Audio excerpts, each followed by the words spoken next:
네, 오늘 우리 김병기 직무대행을 비롯한 일부 간부들께서 6.25 행사를 참석을 하셔서 오늘 제가 순서상 사회를 보게 되었습니다. 부족하지만 많은 응원 부탁드리겠습니다. 트럼프 미국 대통령이 발표한 이스라엘과 이란의 휴전 합의를 환영합니다. 몇 시간 뒤면 완전한 종전이 이루어질 예정입니다. 일촉즉발의 긴장을 딛고 이뤄낸 이번 합의가 중동 지역의 영구적인 평화를 이룩하는 전환점이 되길 바랍니다. 중동 위기는 봉합 국면에 들어섰지만 그 여파는 현재 진행형입니다. 민주당은 이재명 정부와 함께 중동발 불확실성이 완전히 해소될 때까지 긴장을 늦추지 않겠습니다. 국민의힘의 낯뜨거운 정치 공세 속에 국무총리 후보자 인사청문회 첫날이 마무리되었습니다. 송은석 국힘 원내대표는 청문회 시작부터 김민석 후보자가 총리가 되면 여야 협치와 국민 통합은 단연코 불가능하다라고 협박까지 일삼았습니다. 새 정부 출범부터 총리직을 볼모 삼아서 국정과 국민을 급박하는 국민의힘은 국정 발목 잡기 전문 집단이 되기로 작정한 겁니까? 인사청문회는 공직자의 자질과 능력을 검증하는 자리이지 당리당략을 위한 자리가 아닙니다. 김민석 후보자는 대통령을 보좌하여 전대미문의 국가 위기를 헤쳐나갈 적임자입니다. 국힘이 제기한 의혹도 법과 전례에 따른 자료 제출과 충실한 해명으로 대부분 해소되었습니다. 질문의 수준은 질문자의 수준을 규정합니다. 부디 국힘은 오늘 단 하루라도 인사청문회 본연의 취지에 충실한 모습을 보여주길 바랍니다. 내란으로 망가진 민생 경제 상처가 깊어지고 있습니다. 내수는 고사 위기이고 소상공인 자영업자는 벼랑 끝에 몰려서 추락하기 일보 직전입니다. 이 와중에 국힘은 추경을 인질 삼아 법사위원장을 내놓으라는 터무니없는 어깃장을 놓고 있습니다. 내란으로 민생을 파탄낸 재가를 사죄하는 마음으로 적극 협조해도 모자랄 판에 상처 입은 국민에게 소금 뿌리는 격입니다. 이재명 정부의 첫 추경안은 내란으로 죽어가는 민생 경제를 심폐소생하는 내란 치유 추경입니다. 한국은행도 이번 추경이 경기 진작과 민생 회복을 뒷받침할 것이며 국채 시장에 주는 부담은 제한적이다라고 평가했습니다. 더 이상 지체할 이유도 지체할 시간도 없습니다. 윤석열 정부 초기에 당시 야당인 민주당은 역대 최대 규모의 추경안에 대승적으로 협조한 바 있습니다. 국힘은 이제 그만 목리 부리고 추경안 심사를 위한 예결특위 구성에 동참하십시오. 한줌 사리 사욕 때문에 민생 회복의 골든타임을 놓치는 대역죄를 범하지 않길 바랍니다. 내란 특검이 윤석열 체포영장을 청구했습니다. 전례 없는 시간 계산법으로 윤석열을 석방시킨 지기현 재판부와 즉시 항고를 포기한 심우정 검찰의 내란 수계 탈옥 작전이 이루어진 지 석 달 반 만입니다. 내란 수계 윤석열 체포와 구속은 사법정의 회복의 첫걸음입니다. 사법부는 조속히 체포영장을 발부하여 결자 해지하십시오. 내란 2인자 김용현 구속영장도 지체 없이 발부하라는 국민의 명령에 귀 기울이기를 바랍니다. 대북 송금 사건의 본질은 윤석열 검찰 독재 정권과 정치 검찰의 이재명 죽이기 정치 공작이었음이 서서히 드러나고 있습니다. 횡령 배임과 대북 송금 연루 의혹 등으로 도피 중인 배상윤 KH그룹 회장이 언론사 인터뷰를 했습니다. 그 인터뷰에서 자신과 김성태 전 쌍방울 회장이 북한과 업무 협약을 맺은 것은 자신들의 사업 이득을 위해서 비밀리에 추진한 것이다. 그래서 당시 경기도와는 전혀 무관하다라고 밝혔습니다. 이로써 대북 송금 사건은 경기도와 이재명 지사에게 없는 죄를 만들어서 덮어씌운 정치 검찰의 허위 공작 정치 기소였음이 다시 한번 입증된 것입니다.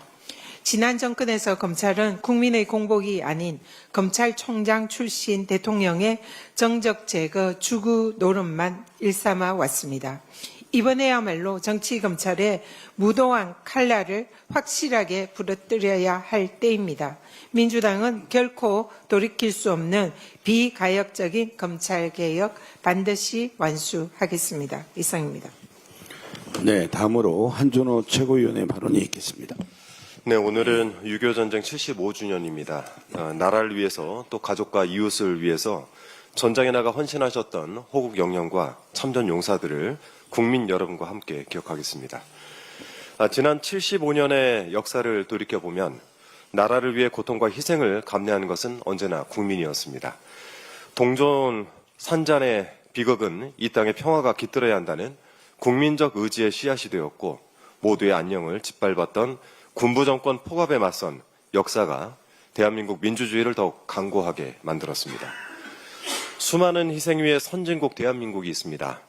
그런 나라에서 비상계엄과 내란은 있을 수 없고 있어서도 안 될 일이었습니다. 다시는 국민과 국민이 서로 대치하는 상황은 발생해서는 안 되겠습니다. 그래서 내란은 반드시 청산되어야 합니다. 그래야 12.3 계엄과 같은 분노의 역사가 다시 반복되지 않을 것입니다. 어제 서울고등법원 형사 20부는 김용현 전 국방부 장관의 항고를 기각했습니다. 법원이 조건부 보석 허가를 한 것을 두고 구속 상태를 불법적으로 연장하기 위한 수단에 불과하다라는 궤변을 펴면서 항고를 했던 것인데요. 내란 혐의자가 참 말이 많습니다. 내란 특검이 지난 18일 김용현 전 장관을 추가 기소하면서 구속영장 발부를 요청했고 어제는 증거인멸 우려에 대한 추가 의견을 제출했습니다. 잠시 후 10시부터는 김용현 전 장관 추가 구속영장 신문이 있을 예정인데요. 신문 성실히 잘 받으시기 바랍니다. 아울러 내란 수기 윤석열에 대한 체포영장도 청구됐습니다.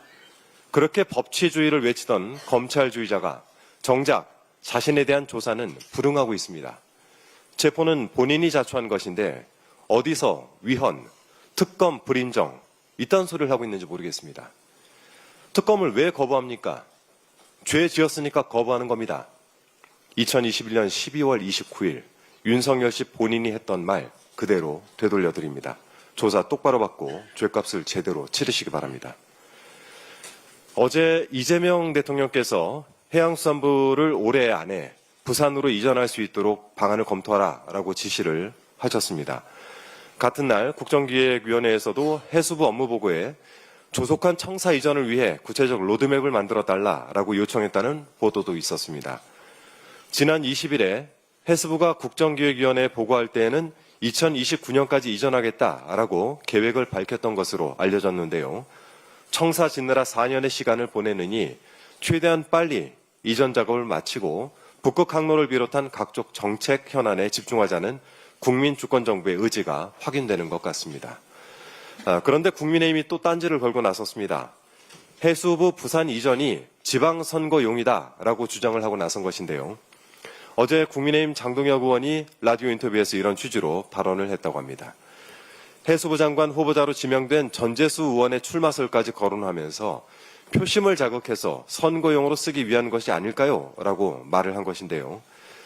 국민의힘 의원이 이렇게까지 말할 정도면 정말 해수부 부산 이전이 유발하는 효과가 상당할 것이란 기대감마저 듭니다.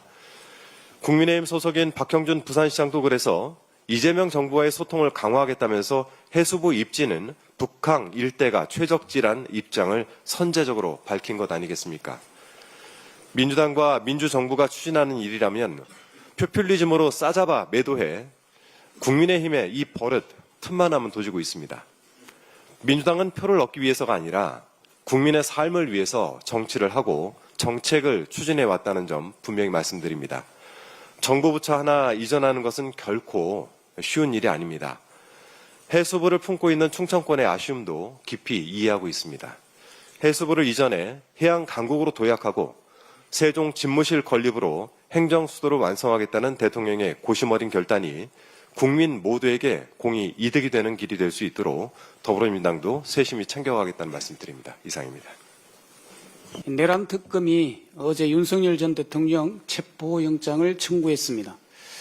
조은석 특검이 맨몸으로 내란을 막아내고 빛의 혁명으로 민주주의를 지켜낸 대한국민들의 열망에 부응했습니다.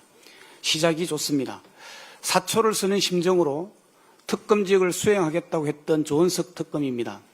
윤석열 체포영장 청구만큼이나 시급하고 중요한 사안이 하나 더 있습니다. 허술한 검찰의 공소장을 다시 쓰는 일입니다. 이 또한 국민들의 열망입니다. 지난 2월 초 공개된 윤석열 전 대통령의 내란 우두머리 혐의 공소장에는 내란 모의와 실행 과정 등은 상세히 담겼지만 공소사실에 내란을 일으킨 목적이 빠져 있습니다. 검찰이 낸 공소장에는 윤석열 일당이 12.3 내란을 통해 무엇을 이루고자 했는지가 쏙 빠져 있다는 말입니다. 대신에 야당의 법안 단독 처리, 정권 퇴진 탄핵 집회, 국무위원 등 공직자 탄핵, 예산 삭감, 선관위 부정선거 의혹 등 윤석열이 주장한 비상계엄 동기만 잔뜩 나열되어 있습니다. 헌법 개정, 재선, 삼선, 통일 대통령 등 영구 집권이라는 계엄의 목적을 암시하는 단서가 가득한 노상원 수첩을 확보하고도 검찰은 그 내용을 공소장에 담지도 않았습니다. 윤 전 대통령과 극렬 지지자들은 이를 빌미로 야당의 입법 독주를 경고하기 위한 대국민 호소, 2시간짜리 내란이 어디 있냐, 계엄을 선포한 건 자유민주주의를 지키기 위한 것이라는 망발을 쏟아내고 있습니다. 계엄의 목적에 대한 사법적 심판이 빠진 검찰의 허술한 공소장 탓에 계몽령이라는 사기적 궤변이 득세하고 있는 것입니다. 보수 언론까지 가담했습니다. 지난 12일 김창균 조선일보 논술 주간은 12.3 계엄은 애초에 실현 가능성이 없었다. 미수에 그칠 수밖에 없는 불능 범죄. 이 어처구니 없는 계엄 시도에 내란이라는 거창한 포장지가 씌워졌다. 라는 내용의 칼럼을 썼습니다. 검찰 공소장이 빌미를 준 것입니다. 30년 전 전두환 노태우를 단죄한 12.12와 5.18 사건 공소장은 정권 찬탈 목적의 쿠데타였다라고 적시하고 있습니다. 검찰의 공소사실은 1심부터 대법원까지 그대로 인정됐고 전두환 노태우 두 전직 대통령은 반란수계로 역사에 박제됐습니다. 지기현 재판부가 지금까지 보여준 모습을 보면 설마가 사람 잡고도 남습니다. 내란은 온데간데 없고 윤석열과 김용현의 망상에 의한 계엄 미수로 축소될지 모르는 일입니다. 12.3 비상계엄을 영구 집권을 목적으로 헌법기관인 국회와 선관위를 군대를 동원해 침탈한 내란으로 윤 전 대통령을 내란 우두머리로 맹징하게 박제할 수 있도록 검찰 공소장은 반드시 다시 쓰여져야 합니다. 끝으로 윤석열 내란 수계를 비롯한 김용현, 여인영, 이진우 등 내란 중요 임무 종사자들이 자유롭게 거리를 할부하고 내란 핵심 피의자들이 햄버거 또는 보리밥 회동을 즐기고 이들이 한자리에 모여 폭탄주를 마시는 모습 상상만 해도 끔찍하지 않습니까? 이런 상황이 현실이 되지 않도록 3대 특검과 재판부에서는 윤석열과 김건희를 비롯한 내란 수계와 내란 주요 종사자 모두가 구속되도록 모든 조처를 다할 것을 촉구합니다. 내란 종식, 진짜 대한민국의 첫 출발입니다. 이상입니다.